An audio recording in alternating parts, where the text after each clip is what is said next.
The howl of a wolf pierced the frigid night air, sending a chill down Josephine Lawson's spine that had nothing to do with the biting December cold of 1873. Her gloved hands tightened on the reins as her wagon lurched through the deepening snow, the wheels creaking in protest against the frozen terrain of the Sierra Nevada foothills. She was still a day's journey from Ukiah, California, and the winter storm had descended far quicker than anyone had warned. "Easy, Samson," she whispered to her struggling horse, the steam of his labored breathing visible in the fading light. "We'll find shelter soon." Another howl echoed, closer this time, followed by another. Josephine felt her heart hammer against her ribs as she peered into the gathering darkness. The snowfall had intensified, reducing visibility to mere yards ahead. Her planned route to the mining settlement, where her brother awaited, had become a treacherous gamble with every passing hour. Josephine had left Philadelphia 3 months ago after receiving news that her brother Thomas had struck a modest claim in the California gold country. With their parents gone and no prospects back east, she had packed her belongings, sold what little she couldn't carry, and headed west to join the only family she had left. The journey had been arduous but straightforward until this final stretch. Now, as night fell in earnest and the temperature plummeted, she realized her miscalculation might cost her everything. A dark shape darted through the trees to her right, then another to her left. Wolves. Josephine urged Samson forward, but the exhausted horse could move no faster through the deepening snow. The wagon's wheels caught on something hidden beneath the white blanket, jerking violently. One of her precious kerosene lamps tumbled from its hook and shattered against the floor of the wagon bed, spilling its oil. "No, no," she gasped, watching her crucial light source wasted. The remaining lamp cast weak, flickering shadows as the wind threatened to extinguish it altogether. The first wolf emerged from the trees ahead, its yellow eyes reflecting the feeble lamplight. A second appeared beside it, then a third. Josephine counted 7 in total as they formed a semicircle around her wagon, their hungry gazes fixed upon her and her tired horse. Samson whinnied in fear, stamping nervously as Josephine fumbled for her father's old pistol. 6 bullets. 7 wolves. Even if her shaking hands could aim true in this light and cold which she doubted the mathematics worked against her. One of the wolves, the largest, with fur the color of smoke, edged closer, testing her resolve. Josephine raised the pistol, knowing a missed shot would only accelerate their attack. The crack of a rifle split the night. The lead wolf yelped and leapt back, unharmed but startled. A second shot followed, this one kicking up snow near another wolf's paws. "Get back, you mangy devils!" A deep voice commanded from somewhere beyond Josephine's vision. A figure on horseback emerged from the trees, brandishing what appeared to be a flaming torch in one hand and a rifle in the other.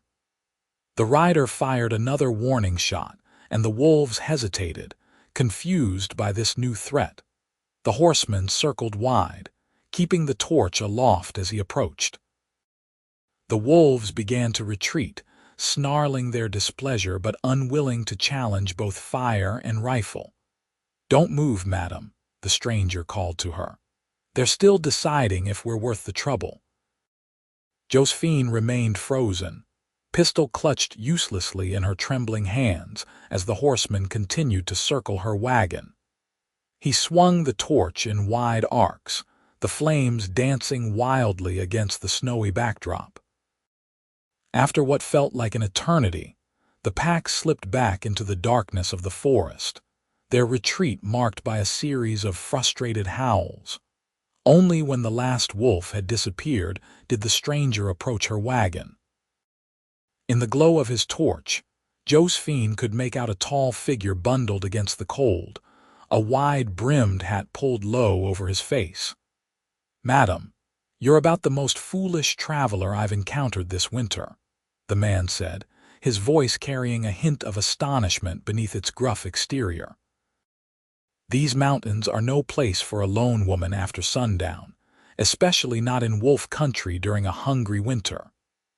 As he drew closer, the light revealed a face weathered by sun and wind, with several days' worth of stubble covering a strong jaw. His eyes, startlingly blue even in the dim light, regarded her with a mixture of concern and bewilderment.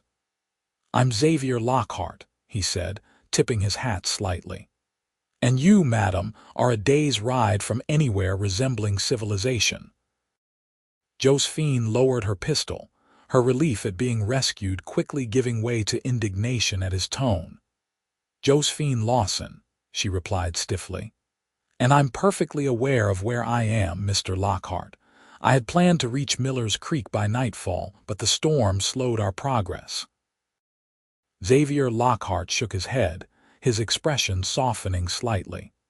"Miller's Creek is another 15 miles northwest, and this storm isn't letting up any time soon." He glanced at her trembling horse. "Your animal's about done in, and those wolves will be back once they decide hunger outweighs caution." He surveyed the surrounding forest before continuing. "My cabin's about 2 miles east of here. Not much to look at, but it's warm and wolf-free." He paused. "Unless you'd prefer to take your chances out here." Josephine hesitated. Following a stranger to his isolated cabin went against everything she'd been taught about propriety and safety.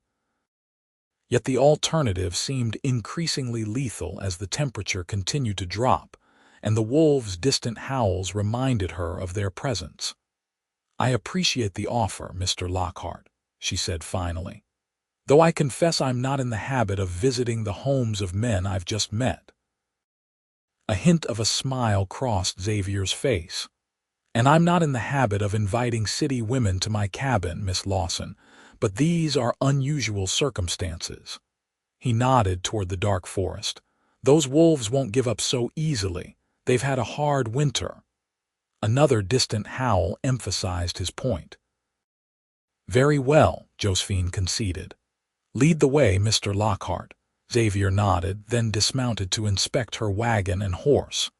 "Your wheel's cracked and this poor beast is near collapse. We'll have to leave the wagon and double up on our horses." Josephine's eyes widened. "Leave my wagon." "But all my belongings, bring what you can carry," Xavier interrupted. "We can return for the rest tomorrow if the wolves haven't torn it apart.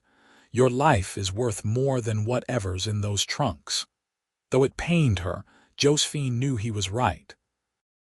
She quickly gathered her most essential items: a small bag of personal effects, her father's pocket watch, a bundle of letters from her brother, and what little money she possessed.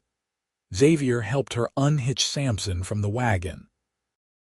"Your horse can follow behind mine," Xavier said, helping her mount his sturdy buckskin gelding. "Hold this torch high. Fire keeps the wolves at bay better than bullets." Josephine took the flaming brand, trying not to flinch as Xavier swung up behind her. The impropriety of their position, his chest pressed against her back. His arm reaching around her to hold the reins would have scandalized Philadelphia society. Here in the wilderness, with death circling on padded paws, such concerns seemed trivial. They set off through the snow, Xavier guiding his horse through the trees with surprising confidence despite the darkness. Occasionally, they would glimpse shadowy forms paralleling their route through the forest, but the wolves kept their distance from the torch's flame. "You're a long way from home," Xavier observed as they rode. "That accent isn't California grown." "Philadelphia," Josephine replied, her breath visible in the cold air. "I came to join my brother. He has a claim near Ukiah." "Ukiah's 3 days' ride from here in good weather," Xavier said. "You were heading the wrong direction entirely." Josephine's shoulders slumped. "The man at the last trading post must have given me poor directions. Or saw an opportunity to mislead a woman traveling alone, Xavier suggested grimly. There are men in these mountains who consider themselves beyond the reach of law or decency. The thought sent another chill through Josephine. How narrowly she had avoided a different kind of danger altogether. After what felt like hours but was likely less than an hour's slow riding, a small cabin came into view. It stood in a clearing, built solidly of logs with a stone chimney from which no smoke currently rose. A small barn stood nearby, its door secured against the elements. "It isn't much," Xavier said as he helped her dismount, "but it keeps the cold out and the warmth in when there's a fire going." He quickly stabled the horses, ensuring Samson had food and water before leading Josephine to the cabin. Inside, it was indeed humble but surprisingly neat. A stone fireplace dominated one wall, with a small table and 2 chairs nearby. A narrow bed occupied one corner, while shelves lined with books and unexpected luxury in such a rustic setting covered another wall. Xavier immediately set about lighting a fire while Josephine stood awkwardly, still clutching her small bundle of possessions. "You can put your things anywhere," Xavier said without looking up from the kindling he was arranging. "Make yourself comfortable. Once we get some heat in here, I'll fix us something to eat." As the flames took hold and began to warm the cabin, Josephine removed her snow-covered coat and gloves. Her fingers, numb from cold, tingled painfully as circulation returned. "You're lucky I was hunting in that area," Xavier remarked as he hung a kettle over the growing fire. "Most folks around here know better than to travel these passes after the first heavy snow." "I'm grateful for your assistance," Josephine said, her tone formal despite their intimate surroundings. "Though I must ask what brings a man like you to live so far from civilization."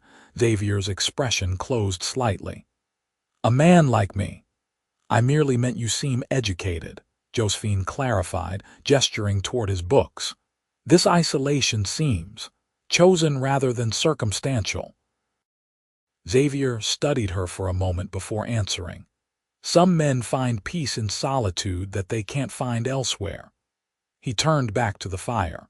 "The war left many of us seeking quieter lives." The simple statement told Josephine volumes. The Civil War had ended 8 years ago, but its shadows still stretched across the nation, following men like Xavier Lockhart into the wilderness. "Which side?" she asked quietly.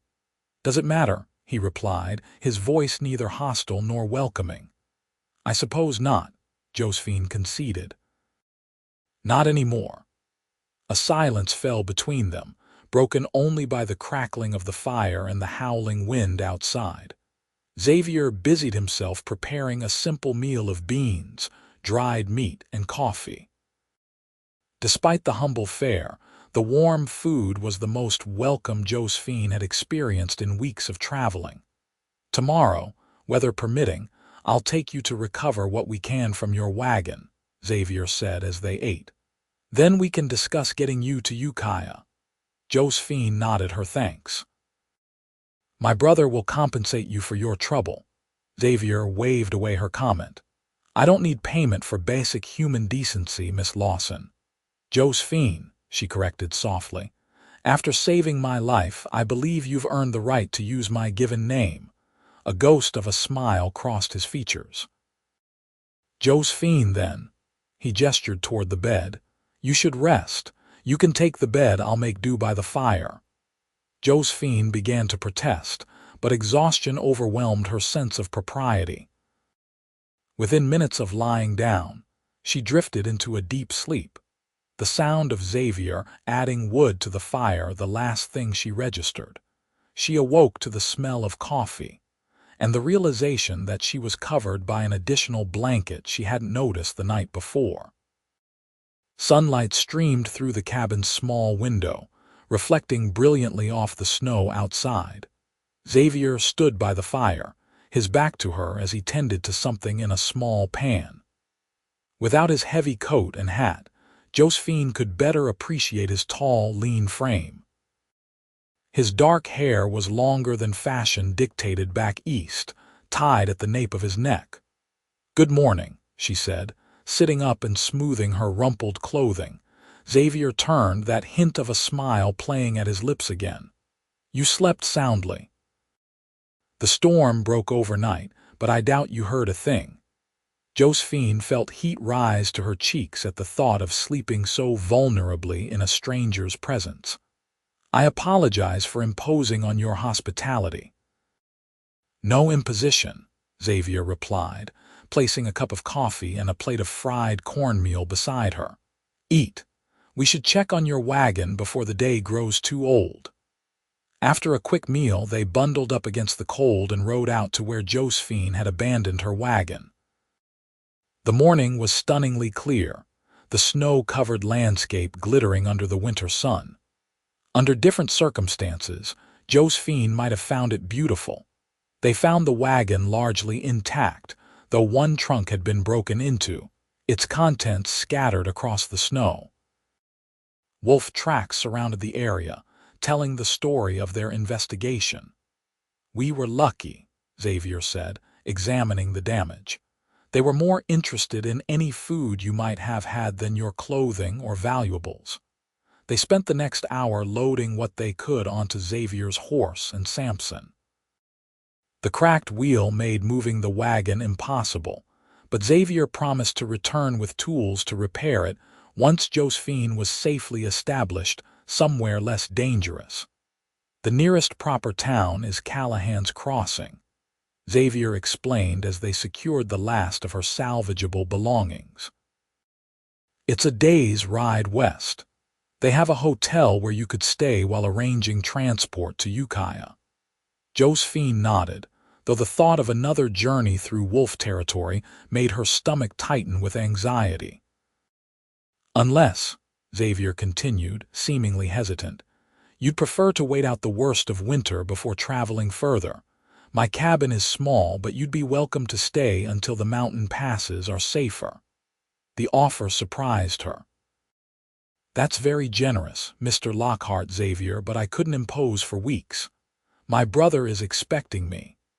Xavier nodded, his expression unreadable. "Of course.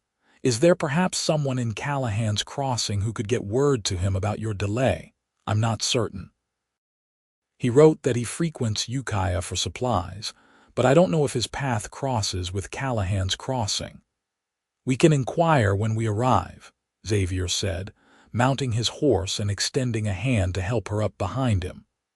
"The stagecoach passes through twice monthly when weather permits." They rode in companionable silence for much of the morning, the horses trudging steadily through the snow. Occasionally, Xavier would point out wildlife or landmarks, his knowledge of the territory evident in every observation. By midday, they stopped to rest the horses and eat a simple meal of jerky and hard biscuits. Seated on a fallen log, Josephine found herself studying her rescuer with growing curiosity. "How long have you lived in these mountains?" she asked. Xavier considered the question. "Almost 5 years now. Came west after the war, worked cattle drives for a while, then moved up to the gold country when that grew tiresome." "Did you find gold?" Josephine couldn't help asking. A genuine laugh escaped him, the sound surprisingly warm. "Enough to buy my cabin and land, not enough to return east a wealthy man. These days I trap in winter, guide hunting parties in summer, and keep to myself the rest of the time." "It sounds lonely," Josephine observed before she could stop herself. Xavier's blue eyes met hers, something unidentifiable flickering in their depths. "Lonely and alone aren't always the same thing, Josephine." The way he said her name sent an unexpected warmth through her despite the cold air. "My apologies," she said. "I didn't mean to pry." "No apology needed.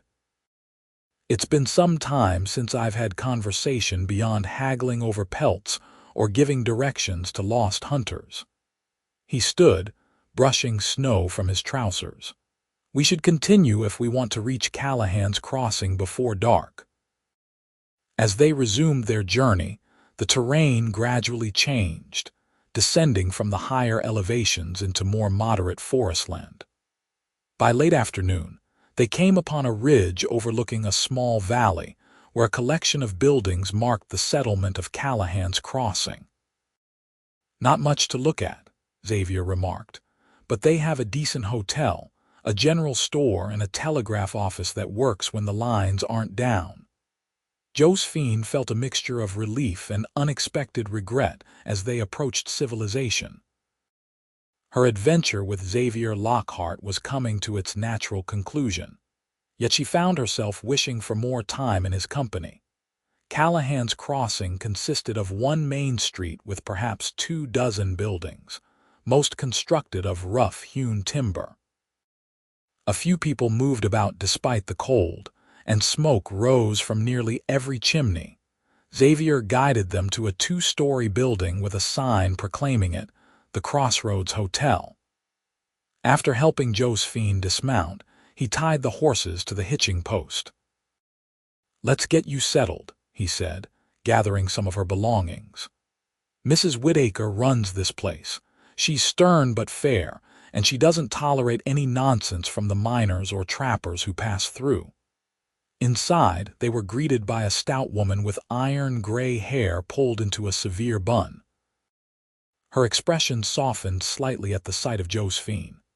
"Well now, don't you look half frozen, young lady," she said, wiping her hands on her apron.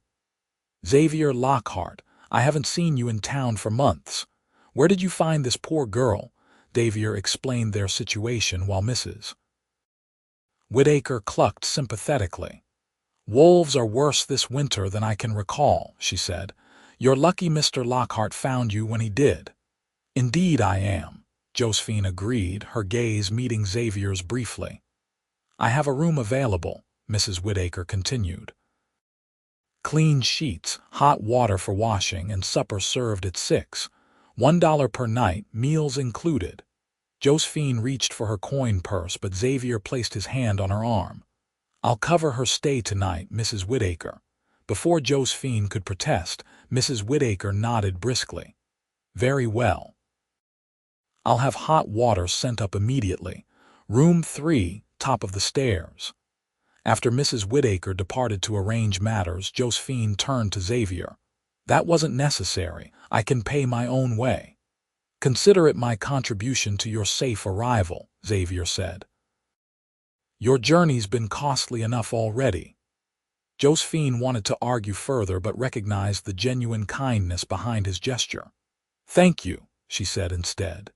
Xavier helped carry her salvaged belongings to the room, a small but clean space with a narrow bed, washstand, and chair. A window overlooked the main street, where the setting sun cast long shadows across the snow. "I'll inquire about the telegraph while you settle in," Xavier said, placing her trunk near the bed. "The lines might be down after the storm, but it's worth checking." Josephine nodded, suddenly reluctant to see him go. "Will you join me for supper? I'd like to properly thank you for everything you've done." A flicker of something hesitation, interest, crossed Xavier's face before he nodded. "I'd be honored."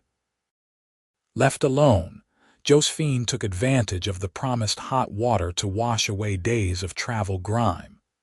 She changed into the least wrinkled of her dresses, a simple blue wool that complemented her auburn hair. After arranging her hair as best she could without a lady's maid, she sat by the window, watching the town's evening activities unfold below. Callahan's Crossing came alive as darkness fell. Miners and trappers emerged from wherever they spent their days, heading toward the saloon farther down the street. A few respectable-looking families hurried between buildings, likely concluding their day's business before the rougher elements took over the town. At precisely 6 o'clock, a bell rang from downstairs. Josephine made her way to the small dining room, where several tables were arranged around a pot-bellied stove. Only 2 other guests were present, an elderly couple who nodded politely in her direction. Xavier arrived moments later, his hair damp and his face freshly shaved. He changed into a clean shirt, though his trousers and boots still showed evidence of their journey.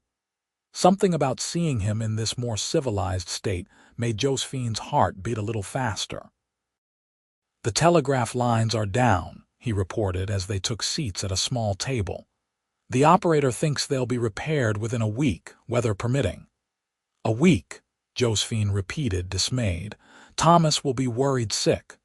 "The stagecoach is due through in 4 days," Xavier offered. "You could send a letter, at least." Mrs. Whittaker interrupted their conversation, bringing platters of roasted meat, potatoes, and bread. "Eat up while it's hot," she instructed.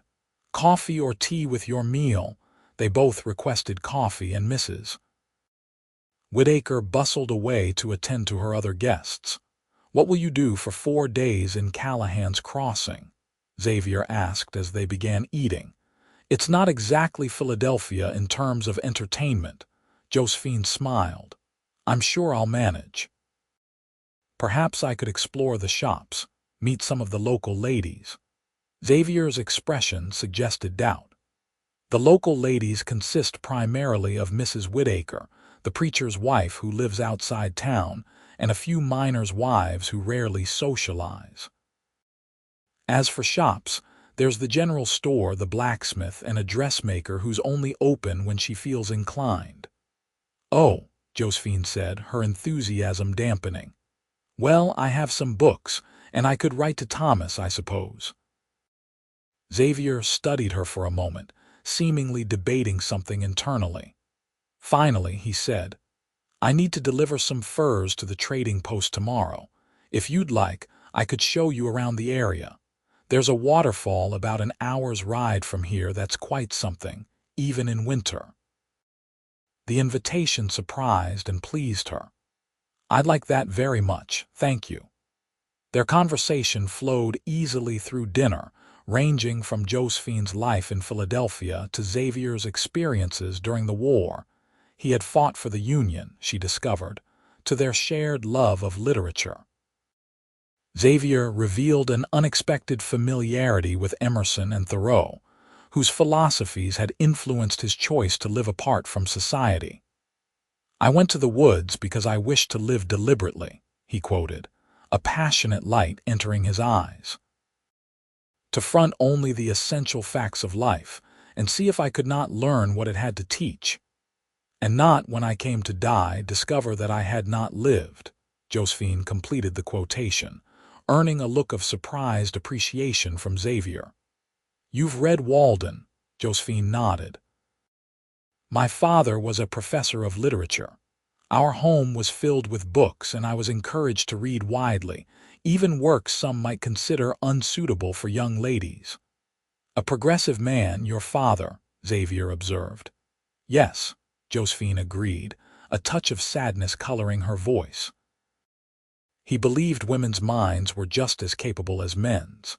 He died 2 years ago, influenza. My mother followed within months. After that, there seemed little reason to remain in Philadelphia, especially with Thomas writing about his adventures in California." Xavier's expression softened with understanding. "Loss has a way of setting us on unexpected paths."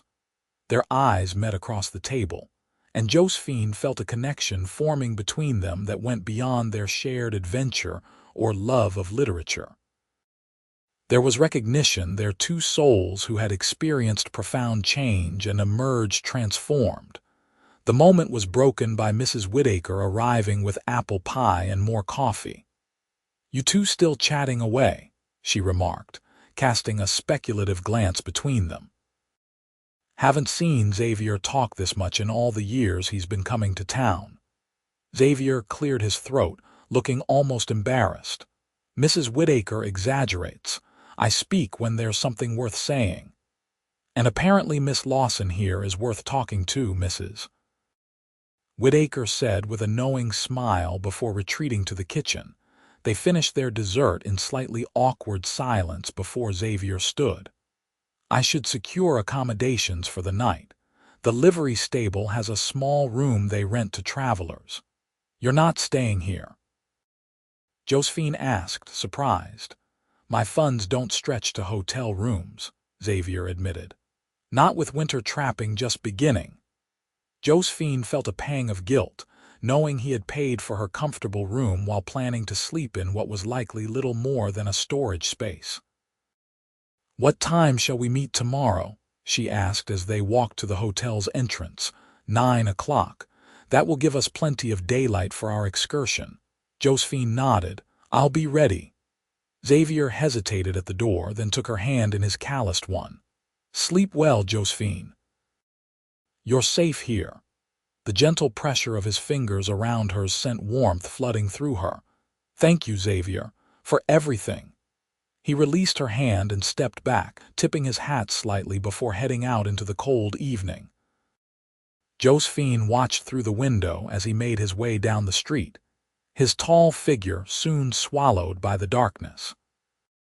That night, lying in her narrow bed, Josephine found her thoughts occupied not by wolves or her interrupted journey, but by a pair of startlingly blue eyes and the unexpected connection she had found in this wilderness. The next morning dawned clear and cold. Josephine dressed warmly in her sturdiest traveling outfit, anticipating their ride to the waterfall. When she descended to the hotel's main floor, she found Xavier already waiting, engaged in conversation with Mrs. Whittaker. "Good morning," she greeted them. "I hope I haven't kept you waiting." Xavier turned, and the appreciative look that briefly crossed his face sent a flutter through Josephine's stomach. "Not at all. I was just arranging for Mrs. Whittaker to pack us some lunch. Can't have you two getting hungry out there in the cold, Mrs. Whittaker said, handing Xavier a cloth-wrapped bundle. "Now mind the trail to Miller's Falls. That last storm likely brought down some branches." They set off shortly thereafter, Xavier having procured a gentle mare for Josephine to ride. The livery stable owner had recognized her name and mentioned knowing her brother Thomas, who apparently passed through Callahan's crossing every few months on his way to larger settlements. "Your brother's got a decent reputation around here," Xavier told her as they rode out of town. "Works hard, pays his debts, doesn't cause trouble in the saloons. That's high praise in mining country." Josephine smiled, relieved to hear positive reports of Thomas. "He was always responsible, even as a boy. Our father used to say Thomas had an old soul." The trail Xavier chose led them through pine forests dusted with snow, occasionally opening to reveal spectacular views of distant mountains. Despite the cold, the day was beautiful, the winter sun creating a crystalline quality to the landscape. Xavier proved to be a knowledgeable guide, pointing out animal tracks, native plants, and geological features. His usual reserve gradually melted away as they rode, revealing a passionate intelligence and dry humor that Josephine found increasingly attractive. "There," Xavier said eventually, pointing ahead where the sound of rushing water could be heard. "Miller's Falls." They dismounted at a small clearing and secured their horses before walking the last 100 yards on foot. Josephine gasped when they reached the viewpoint. Before them, a cascade of water plunged nearly 60 feet down a rock face, partially frozen along its edges where spray had crystallized into fantastic ice formations. "It's beautiful," she breathed, taking in the scene. "In spring, when the snow melts, it's 3 times this size," Xavier said, standing close beside her. "The whole valley echoes with the sound." They stood in companionable silence for several minutes, simply absorbing the natural beauty before them. When Josephine shivered slightly, Xavier suggested they find a sheltered spot for their lunch. A large boulder nearby provided some protection from the wind, and Xavier quickly arranged a small fire pit using stones and deadfall branches. Soon, A modest fire provided warmth as they enjoyed Mrs. Whitaker's provisions of bread, cheese, and cold chicken. "Tell me about your plans in Ukiah," Xavier said as they ate. "Will you stay with your brother at his claim?" Josephine nodded. "Initially, yes.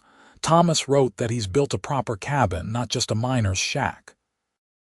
Eventually, I hope to establish myself somehow. I taught children back in Philadelphia, though I'm not certain mining camps have much need for education." "You'd be surprised," Xavier replied. "Many of the miners and settlers have families now. Communities are forming, becoming more established. Schools are appearing in the larger settlements." "And what of you?" Josephine asked, genuinely curious. "Will you remain in your cabin indefinitely, communing with nature like Thoreau?" Xavier smiled, but there was a hint of melancholy in his expression. "Thoreau only stayed at Walden for 2 years, you know. Even he eventually returned to society." "Is that what you plan to do?" Xavier poked at the fire with a stick, sending sparks upward. "I don't know. For a long time, solitude was what I needed, after the war." He trailed off, his expression darkening momentarily. "Let's just say I saw things, did things that made me question humanity's capacity for civilization. The wilderness seemed honest by comparison." "And now?" Josephine asked softly. His eyes met hers across the small fire. "Now I find myself wondering if there might be more to life than self-sufficient isolation." The intensity of his gaze made Josephine's breath catch. Before she could respond, a distant rumble drew their attention. Looking up, they saw dark clouds gathering over the mountains. "Another storm," Xavier observed, rising quickly. "We should head back. The weather changes fast in these mountains." They packed up hastily, extinguishing the fire and mounting their horses. The temperature was already dropping as the storm front approached, and Josephine could feel the change in the air pressure that heralded significant snowfall. They had covered perhaps half the distance back to Callahan's Crossing when the first snowflakes began to fall. Within minutes, the gentle descent had transformed into a blinding curtain of white. "Stay close," Xavier called over the rising wind. "The trail gets tricky here." Josephine urged her horse forward, struggling to keep Xavier's figure in sight as visibility deteriorated rapidly. The mare beneath her grew nervous, side-stepping and tossing her head as the snow deepened. Suddenly, a loud crack sounded above them. Josephine looked up just in time to see a snow-laden branch breaking free from a massive pine. "Xavier!" she screamed in warning. He glanced up and yanked his horse sideways, but not quickly enough. The branch crashed down, striking him a glancing blow and knocking him from his saddle. His horse bolted in panic, disappearing into the swirling snow. Josephine dismounted quickly, securing her nervous mare to a nearby tree before rushing to Xavier's side. He lay partially buried in snow, momentarily stunned by the impact. "Xavier, are you hurt?" She knelt beside him, brushing snow from his face with trembling hands. He groaned, blinking up at her. "My leg," he managed, attempting to sit up. "Something's wrong with my leg." Examination revealed that while nothing appeared broken, Xavier had sustained a deep gash along his thigh where the branch had torn through his trousers. Blood stained the snow beneath him, alarmingly bright against the white. "We need to stop the bleeding," Josephine said, struggling to remain calm. She tore a strip from her petticoat and bound the wound tightly, but Xavier's face had paled alarmingly, either from pain or blood loss. "Can you stand?" she asked, looking anxiously at the rapidly deteriorating weather with her assistance. Xavier managed to get to his feet, though he couldn't put weight on his injured leg. Josephine helped him to her horse, but another problem immediately became apparent. "My horse is gone," Xavier said unnecessarily, scanning the white landscape. "With our supplies and my rifle." We'll have to share mine, Josephine decided, helping him mount before climbing up behind him. The arrangement was awkward. Xavier was too tall and heavy for her to manage easily, but it was their only option. The trail ahead forks, Xavier told her, his voice tight with pain. Left leads to Callahan's Crossing, but it crosses exposed ridgelines. This storm. He shook his head. Too dangerous. Right fork leads to my cabin. It's closer, and the route is more sheltered. Your cabin, then, Josephine agreed, taking the reins and guiding the overburdened horse toward the right fork. The next 2 hours were among the most harrowing of Josephine's life. The storm intensified into a full blizzard, with wind-driven snow reducing visibility to mere feet. Xavier, fighting against pain and blood loss, provided directions as best he could, but several times they found themselves temporarily lost, the trail obliterated by deepening snow. The mare labored bravely beneath their combined weight, but Josephine could feel the animal's strength flagging. Xavier's condition deteriorated as well. He slumped against her, his breathing becoming increasingly labored. Just over that rise, he murmured as they crested a small hill. Should see chimney smoke. Peering through the swirling snow, Josephine caught a glimpse of a dark shape ahead, the cabin's outline barely visible in the gathering darkness. Relief flooded through her as they approached. Getting Xavier inside proved another challenge. He was barely conscious, unable to support his own weight.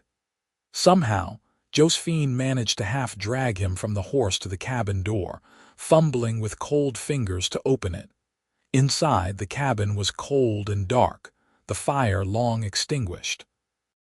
Josephine helped Xavier to his bed before rushing to deal with the exhausted horse, leading it to the small barn where it could shelter from the storm. By the time she returned to the cabin, snow-covered and chilled to the bone, Xavier had lapsed into unconsciousness.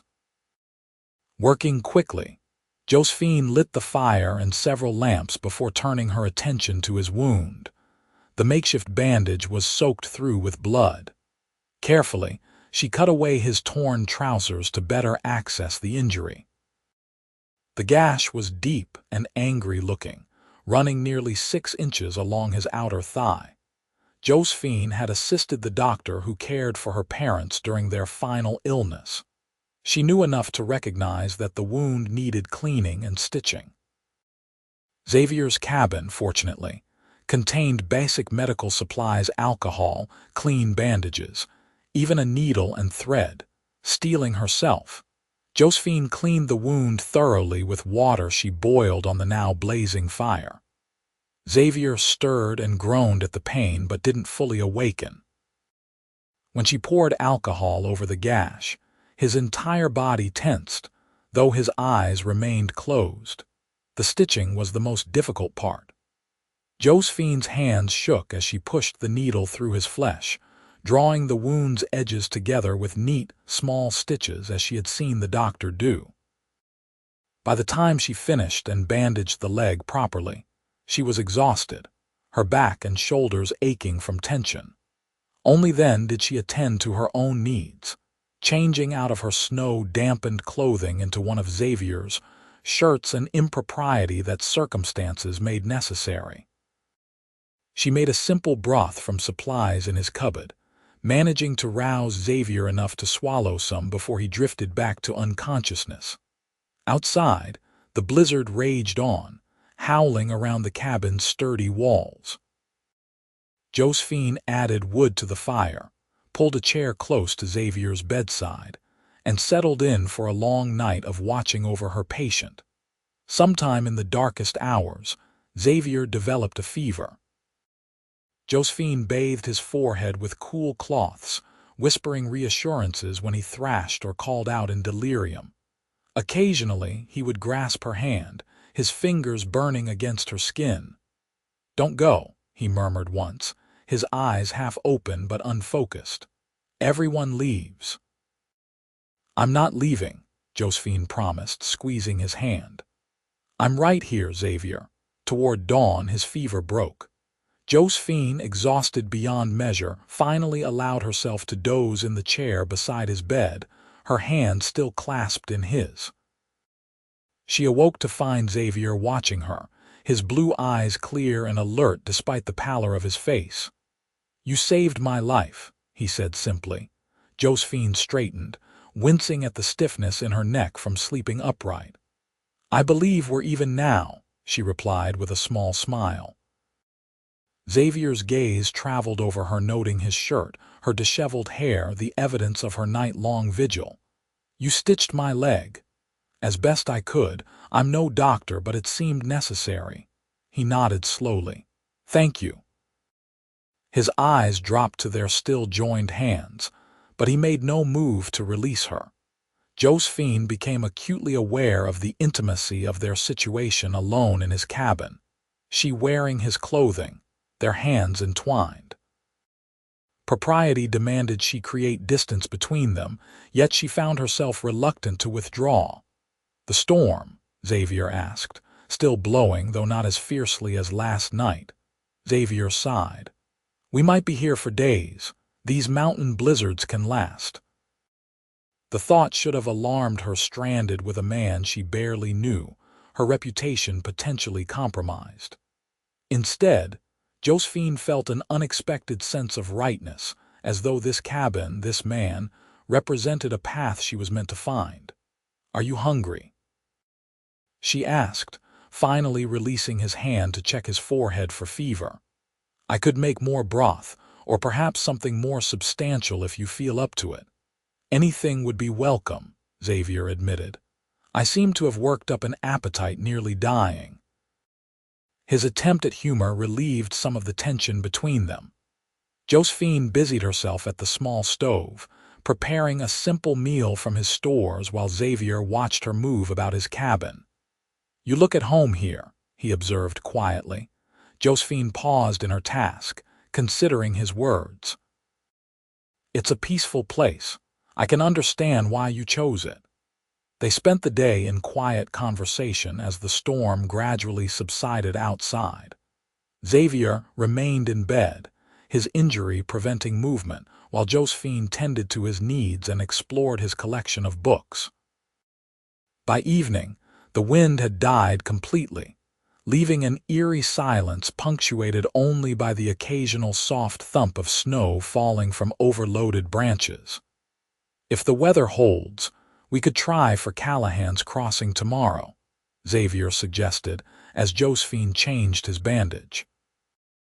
The wound looked clean, showing no signs of infection. "You're in no condition to travel," she protested. "That leg needs rest to heal properly."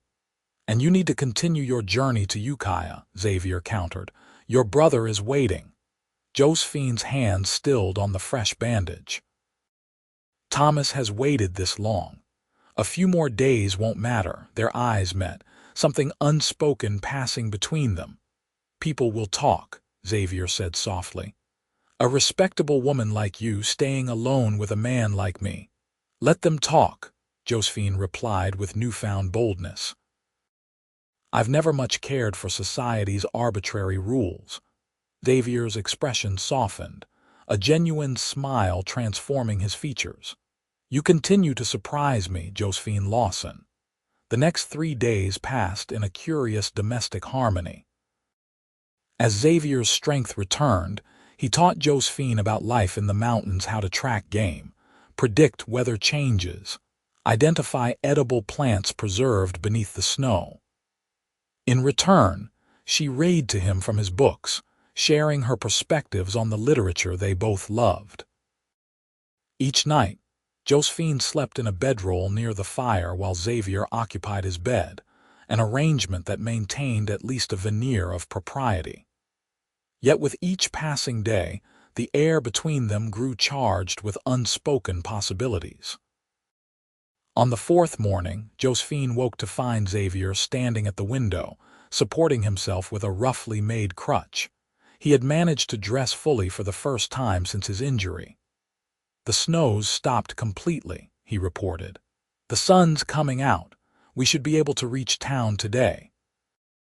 Josephine felt a surprising pang of disappointment at the prospect of leaving their mountain sanctuary.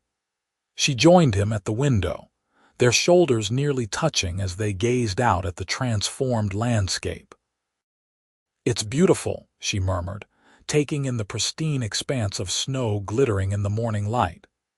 "Yes," Xavier agreed, though when she turned to look at him, she found his eyes fixed not on the scenery but on her face. The moment stretched between them, taut with meaning. Then, with deliberate gentleness, Xavier raised his hand to brush a strand of hair from her cheek, his fingers lingering against her skin. "Josephine," he began, his voice husky with emotion. A sudden pounding at the door shattered the moment. "Lockhart, you in there? Lockhart." Xavier frowned, reluctantly moving away from Josephine to answer the door. Outside stood two men on horseback, bundled against the cold, a grizzled older man Josephine didn't recognize, and, to her shock, her brother Thomas. "Xavier," Thomas exclaimed, dismounting awkwardly in the deep snow.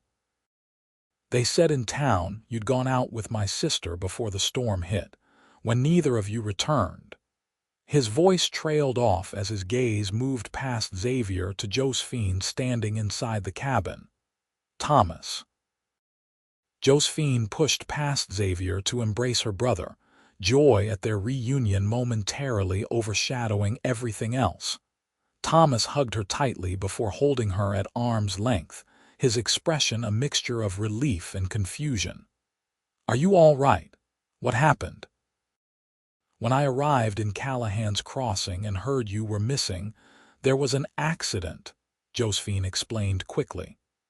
"Xavier was injured. We couldn't make it back to town before the storm trapped us here." Thomas's eyes narrowed slightly as he took in the domestic scene, the two coffee cups on the table, Josephine's obviously comfortable presence in Xavier's home. "I see," he said, his tone carefully neutral. The older man who had accompanied Thomas cleared his throat loudly. "Well, since the lady's safe and sound, reckon we should all head back to town. Storm's cleared, but there's word of another moving in from the north." Xavier, leaning heavily on his crutch, nodded. "Give us a few minutes to gather our things." Once the door closed, leaving them momentarily alone again, Xavier turned to Josephine. "Your brother's arrival is timely."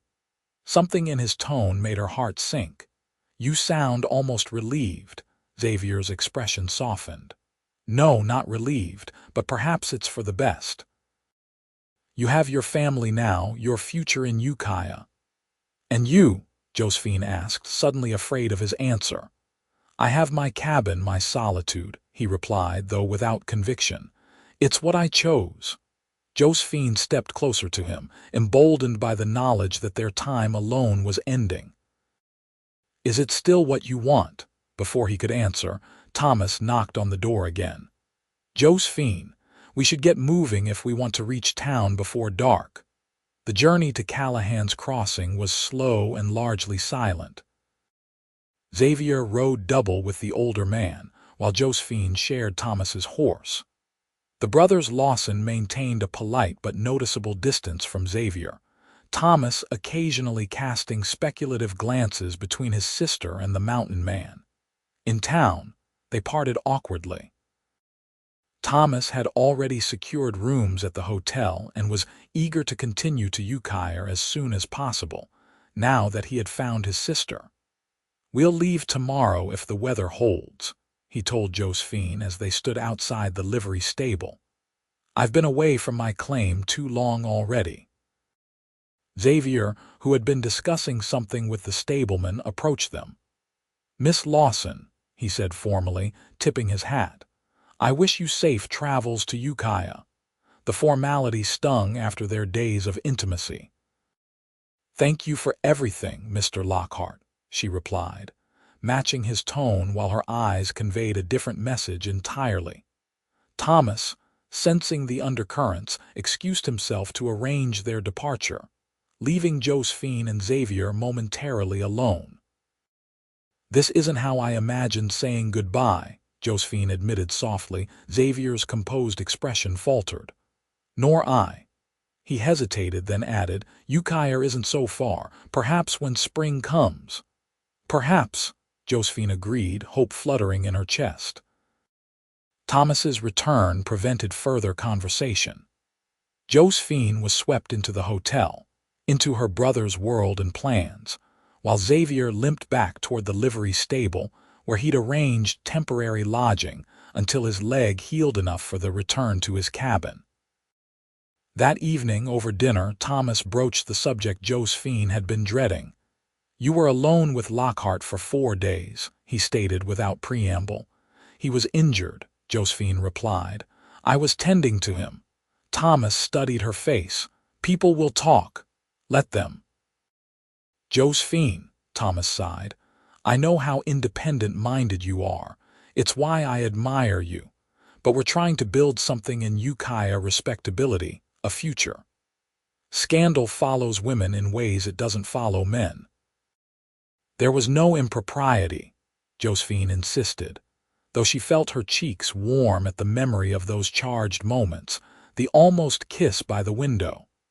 Thomas seemed to accept her assurance, moving on to describe his mining claim and the cabin he'd built for them. Yet throughout the evening, Josephine found her thoughts drifting back to a different cabin, a different future than the one her brother envisioned. The next morning dawned clear and cold. Thomas had arranged for a wagon to transport them and Josephine's recovered belongings to Ukiah, a journey expected to take 2 days in the winter conditions. As they prepared to depart, Josephine searched the street for a glimpse of Xavier, but he was nowhere to be seen. Disappointment settled heavily in her chest as Thomas helped her into the wagon. Just as they were about to leave, a figure emerged from the general store. Xavier, moving slowly with his crutch. Their eyes met across the distance, and Josephine felt her heart leap. Wait, she told Thomas, jumping down from the wagon before he could protest. She crossed the street quickly, coming to stand before Xavier. Up close, she could see the shadows beneath his eyes, evidence of a sleepless night that matched her own. I couldn't leave without saying a proper goodbye, she said.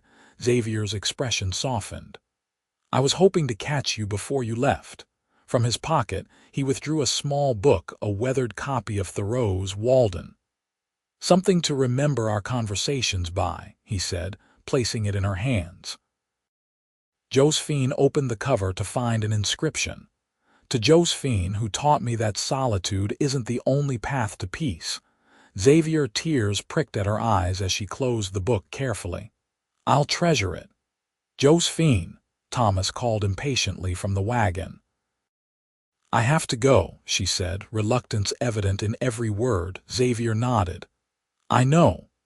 He hesitated, then added quietly, Ukiah isn't so far. No, she agreed, hope blossoming anew.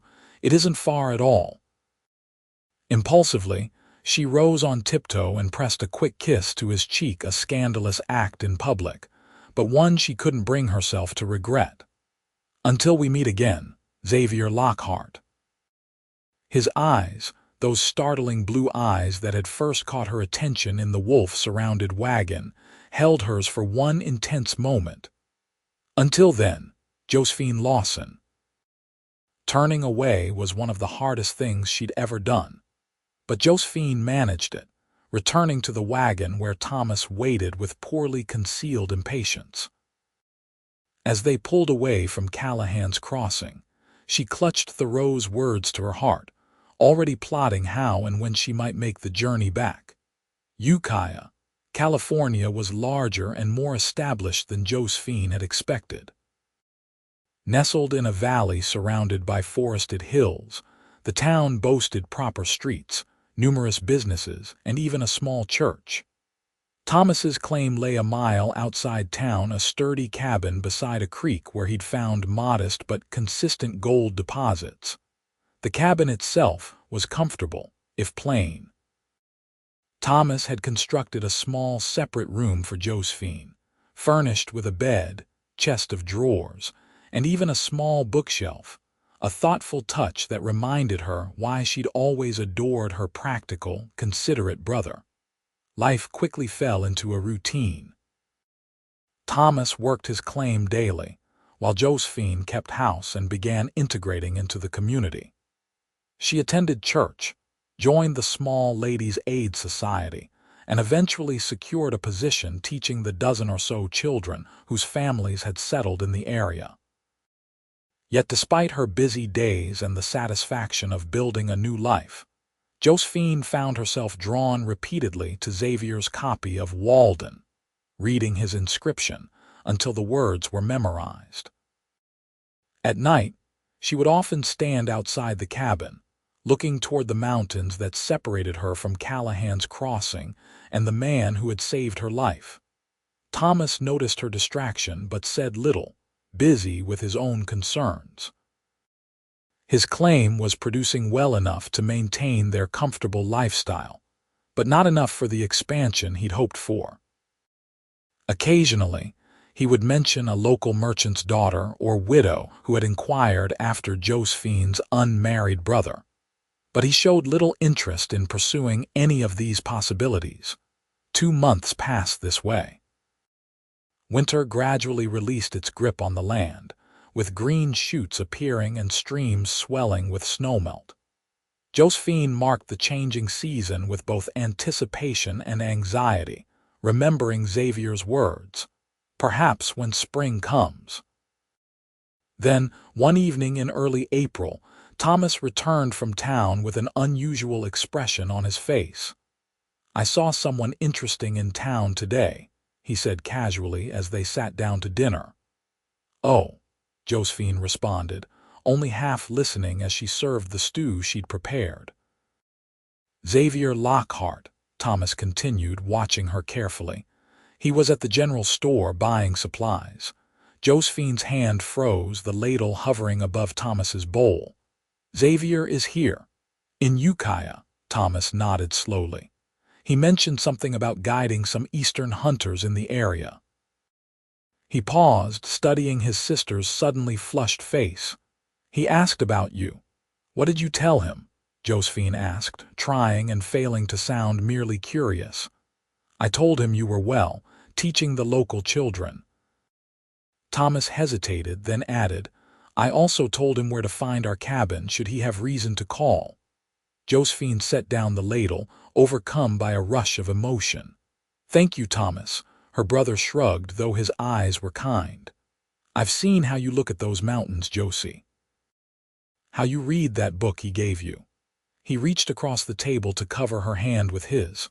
"I want you to be happy if Lockhart makes you happy. Well, I can learn to accept that." Tears pricked at Josephine's eyes. "You're a good brother." "I try," Thomas replied with a small smile. "Though I reserve the right to threaten him appropriately if his intentions aren't honorable." Josephine laughed, relief and joy bubbling through her. "I would expect nothing less." The next day passed in a haze of anticipation. Josephine found herself unable to focus on her teaching, dismissing her pupils early with flimsy excuses. She returned to the cabin and changed her dress 3 times before settling on a blue cotton that Xavier had once complimented during their days together. Evening came with no sign of Xavier. Disappointment began to creep in as Josephine prepared dinner, trying not to let her dashed hopes show for Thomas's sake. "He'll come," Thomas assured her, seeing through her forced cheerfulness. "Men like Lockhart don't travel this far without purpose." His words proved prophetic. Just as they were finishing their meal, the sound of hoofbeats approached the cabin. Josephine's heart leapt as Thomas went to the door. Xavier stood on their porch, hat in hand, looking simultaneously confident and uncertain. He had filled out since Josephine had last seen him, the gauntness from his injury replaced by healthy vigor. His dark hair was neatly trimmed, and he wore clean, well-maintained clothing rather than his usual rugged attire. "Lockhart," Thomas greeted him with a nod. "Lawson," Xavier returned evenly. "I hope I'm not intruding." "Not at all," Thomas replied, stepping aside. "We were just finishing dinner. There's still some stew if you're hungry." Xavier entered the cabin, his eyes immediately finding Josephine where she stood by the table. Something in his expression, relief, joy, nervousness, mirrored her own emotions so perfectly that she couldn't help but smile. "Hello, Xavier," she said softly. "Josephine," he replied, her name on his lips sounding like a benediction. Thomas cleared his throat. "I just remembered I promised Jackson I'd help him with that thing tonight." He grabbed his coat, heading for the door with transparent intent. "Don't wait up." Left alone, Xavier and Josephine regarded each other across the small room, 2 months of separation hanging between them. "You look well," Xavier said finally. "As do you," Josephine replied. "Your leg has healed," he nodded. "Completely, thanks to your skillful stitching." A silence fell, not uncomfortable but charged with unspoken words. "Would you like some stew?" Josephine offered, gesturing toward the pot still warming on the stove. Xavier shook his head. "I didn't come for stew, Josephine." "Why did you come?" she asked, though she hoped she already knew the answer. Xavier took a step closer, then another. "I spent 2 months in that cabin after you left. 2 months reading the same books we'd discussed, sitting in the chair where you'd sat, sleeping in the bed where you'd tended to me." He paused.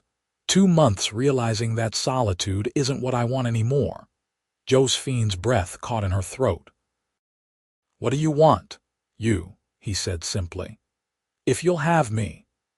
The distance between them vanished as Josephine moved into his outstretched arms. Their lips met in a kiss that felt simultaneously like coming home and embarking on a grand adventure. When they finally parted, Xavier rested his forehead against hers. "I've sold my cabin," he told her. "Bought some land outside Ukiah. There's good hunting in these hills, and the hotel owner needs a reliable guide for visitors." "You're staying?" Josephine asked, hardly daring to believe it. "I'm staying," he confirmed. "If that's what you want." "It's what I want," she assured him, her heart too full for more elaborate declarations. They spent the evening talking, planning, dreaming. Xavier spoke of the property he'd purchased, 50 acres with a small cabin that needed work but had potential.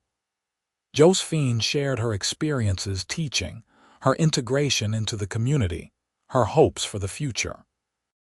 When Thomas returned much later, he found them sitting together before the fire, hands intertwined, still deep in conversation. He smiled knowingly but said nothing, simply nodding to Xavier before retiring to his room. The following weeks brought rapid change. Xavier set about improving his newly purchased property, often enlisting Thomas's help with larger projects. The two men developed an unexpected friendship, bonded by their mutual desire for Josephine's happiness and their shared experiences of the frontier.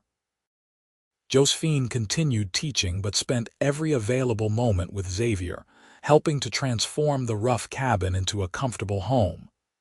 They planted a garden together, built furniture, and planned expansions for the future. By midsummer, the property had been transformed. Flower beds bloomed around the cabin, a vegetable garden thrived behind it, and the interior had become a warm, welcoming space that combined Xavier's love of books with Josephine's eye for comfort. On a perfect July evening, Xavier took Josephine to the highest point on his property, where a natural clearing offered views across the valley to the mountains beyond. He had prepared a simple picnic dinner, complete with wine he'd purchased from a French settler in the valley. As the sun began to set, painting the sky in spectacular hues, Xavier took Josephine's hands in his. "I came west seeking peace," he said softly. "I thought I would find it in isolation, in the silence of the mountains.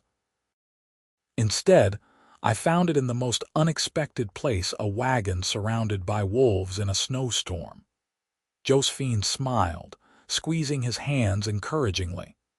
"You brought light into my darkness, Josephine." Xavier continued. "You showed me that there can be more to life than simply surviving day to day. You taught me to live again." From his pocket, he withdrew a small ring, a simple gold band set with a single diamond that caught the fading sunlight. "Josephine Lawson, would you do me the honor of becoming my wife? Of building a life with me here between the wilderness and civilization, where we can have the best of both worlds?" Tears of joy spilled down Josephine's cheeks as she nodded. "Yes, Xavier. Yes, with all my heart." He slipped the ring onto her finger before drawing her into his arms, sealing their engagement with a kiss that promised a lifetime of adventure and love. They were married in September, when the hills surrounding Ukiah blazed with autumn colors. The ceremony took place in the small church in town, attended by Thomas, Mrs. Whittaker, who had traveled all the way from Callahan's Crossing, Josephine's pupils, and the friends they had made in the community. Xavier had completed the addition to their cabin, just in time a larger bedroom, and a small study lined with bookshelves where Josephine could prepare her lessons, and Xavier could plan his hunting expeditions. Their wedding night was everything Josephine had dreamed during those long months of separation: tender, passionate, a perfect union of two souls who had found in each other exactly what they needed. Life settled into a new rhythm. Xavier established himself as the region's premier hunting guide, his knowledge of the wilderness and its inhabitants earning him respect throughout the territory. Josephine continued teaching, eventually establishing a proper schoolhouse with the support of the growing community. Thomas remained a constant presence in their lives, visiting regularly from his own claim. When gold was discovered farther north, and many local miners sold their claims to join the rush, Thomas held firm, his moderate but steady success providing a comfortable living without the boom and bust cycle that characterized so many mining ventures. A year after their wedding, Josephine discovered she was expecting their first child. Xavier's joy knew no bounds. The man who had once sought solitude now embraced the prospect of family with wholehearted enthusiasm. Their son, James Thomas Lockhart, was born on a snowy December night that reminded them both of their first meeting. Xavier paced outside their bedroom while Mrs. Whittaker, visiting for the occasion, assisted with the birth. When he was finally allowed to enter, the sight of Josephine cradling their newborn son brought tears to his eyes. "He's perfect," Xavier whispered, gently touching the infant's tiny hand. "He has your eyes," Josephine observed, smiling tiredly up at her husband. "And your determination," Xavier replied, noting the strong grip as James wrapped his fingers around his father's thumb. "He'll need it, growing up with us as parents." Life continued to unfold in ways neither could have predicted that fateful night when wolves surrounded a lonely wagon in the winter wilderness. 2 years after James's birth, their family expanded again with the arrival of a daughter, Elena Rose. Thomas, now effectively Uncle Tom to the children, doted on his niece and nephew, bringing them gifts from his increasingly frequent travels to San Francisco and other cities. The community around them grew as well. Ukiah transformed from a mining settlement to a proper town with additional businesses, more families, and eventually a small hospital. Josephine's school expanded to 3 rooms with 2 additional teachers, while Xavier's guiding business flourished, allowing them to add further improvements to their property. On winter evenings, when snow blanketed the landscape and the children were tucked safely in their beds, Xavier and Josephine often sat before their fire, reading from their shared collection of books or simply talking about their day. Sometimes they would reminisce about their extraordinary beginning: the wolves, the storm, the days alone in Xavier's mountain cabin. "You ever miss it?" Josephine asked one such evening, 10 years into their marriage. "Your solitary life in the mountains." Xavier considered the question, his arm comfortably around her shoulders. "Sometimes I miss the quiet," he admitted. "The simplicity of answering only to myself." He looked down at her, his blue eyes still capable of making her heart race after all these years. "But then, I remember how empty that life was, how I existed rather than lived. And I wouldn't trade what we've built together for all the solitude in the world." Josephine leaned into him, content beyond words. "Nor would I." Outside, a wolf howled in the distant hills, a sound that once represented terror, and now simply formed part of the tapestry of their lives together. Xavier tightened his arm around his wife, grateful for the twist of fate that had placed Josephine Lawson in his path all those years ago. "I love you," he murmured against her hair. "My Philadelphia schoolteacher who stitched my leg and mended my soul."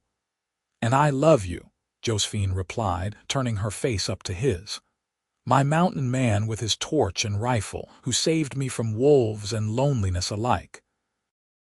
Their kiss, like their love, had only deepened with time, a testament to the extraordinary journey that had begun on a snowy night with howling wolves and the flicker of a torch in the darkness. Years passed, seasons changed, children grew. James followed in his father's footsteps, developing the same affinity for the wilderness, and becoming an accomplished hunter and guide by his 16th birthday. Eleanor inherited her mother's love of learning and books, eventually traveling east to attend college, an opportunity her parents had ensured would be available to her. Through it all, Xavier and Josephine remained each other's anchors, their love a constant in a world of change. The cabin expanded into a proper house as their family and prosperity grew, but they kept the original structure intact, a reminder of their beginnings and the foundation upon which they had built their shared life.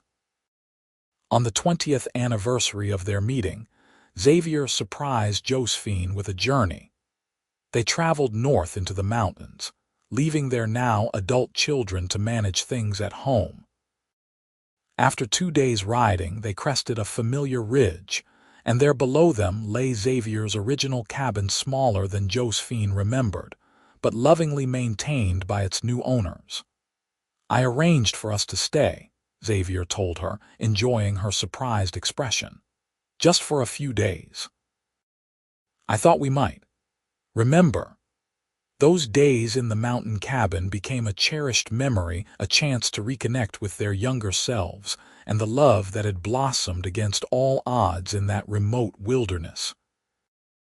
On their final evening there, as they sat before the fire in a scene reminiscent of those early days together, Xavier took Josephine's hand in his.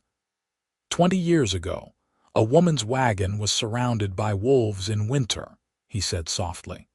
"A cowboy's torch and rifle saved her life."